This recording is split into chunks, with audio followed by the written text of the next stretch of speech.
mempresentasikan hasil dari diorama yang telah kami buat.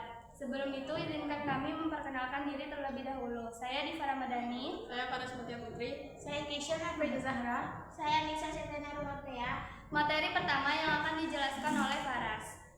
Megalitikum. Megalitikum adalah periode prasejarah yang ditandai dengan pembangunan struktur menggunakan batu berukuran besar atau dikenal juga sebagai zaman batu besar. Kebudayaan ini berkembang dari zaman Neolitikum hingga zaman perunggu dan mencakup periode Megalitikum tua. Selanjutnya yaitu peninggalan atau temuan pada zaman Megalitikum. Yang pertama ada menhir, yaitu batu tegak tunggal yang digunakan sebagai tempat pemujaan atau penghormatan kepada roh nenek moyang. Yang kedua ada dolmen, yaitu struktur batu besar yang digunakan sebagai tempat pemujaan, penguburan jenazah atau peringatan bagi orang-orang penting. Yang ketiga ada sarkofagus, yaitu seperti batu yang digunakan untuk menyimpan jenazah, warugah, makam batu yang berbentuk peti yang khas di Minahasa, Sulawesi Utara.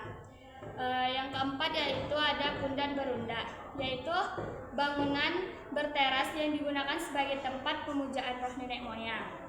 Yang kelima yaitu arca, yaitu patung batu yang digunakan sebagai simbol kepercayaan atau keagamaan.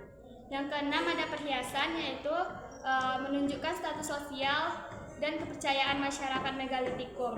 Dan yang terakhir yaitu alat-alat batu digunakan untuk berbagai keperluan seperti memburu dan mengelola makan. Materi selanjutnya yang akan dibacakan oleh Septi. Pada zaman Megalitikum, terdapat beberapa jenis manusia yang hidup di berbagai wilayah di dunia. Berikut beberapa contoh. Homo sapiens, manusia modern yang telah berkembang secara anatomis dan secara budaya. Masyarakat Austronias, masyarakat yang hidup di wilayah Asia Tenggara dan Pasifik termasuk Indonesia, Malaysia, Filipina. Masyarakat Melanesia, masyarakat yang hidup di wilayah Pasifik termasuk Papua Nugini dan Fiji.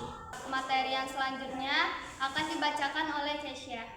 Masyarakat pada zaman Megalitikum memiliki kepercayaan dan budaya yang beragam, termasuk satu animisme, kepercayaan bahwa benda-benda atau alam memiliki jiwa roh. Dua, dianisme, kepercayaan bahwa benda-benda memiliki kekuatan supernatural. Tiga, kepercayaan terhadap roh nenek moyang, kepercayaan bahwa roh nenek moyang dapat memengaruhi kehidupan sehari-hari.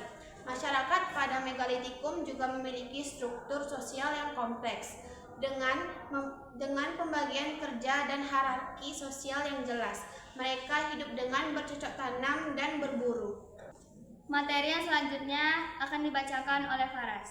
Ciri-ciri zaman Megalitikum. Pertama, penggunaan batu besar. Struktur-struktur monumental yang dibangun pada zaman ini menggunakan batu besar yang berat. Dua, makam Megalitikum. Makam-makam yang dibangun pada zaman ini seringkali dibentuk dolmen, yaitu struktur batu besar yang digunakan sebagai tempat pemakaman. Tiga, struktur keagamaan. Struktur yang keagamaan seperti kuli dan altar juga dibangun pada zaman Megalitikum ini. Yang keempat, pertanian dan peternakan. Manusia pada zaman ini telah mengenal pertanian dan peternakan sebagai sumber kehidupan. Baiklah, sekian hasil presentasi dari kami. Mohon maaf apabila ada kesalahan. Wabillahi taufiq wal hidayah. Wassalamualaikum warahmatullahi wabarakatuh.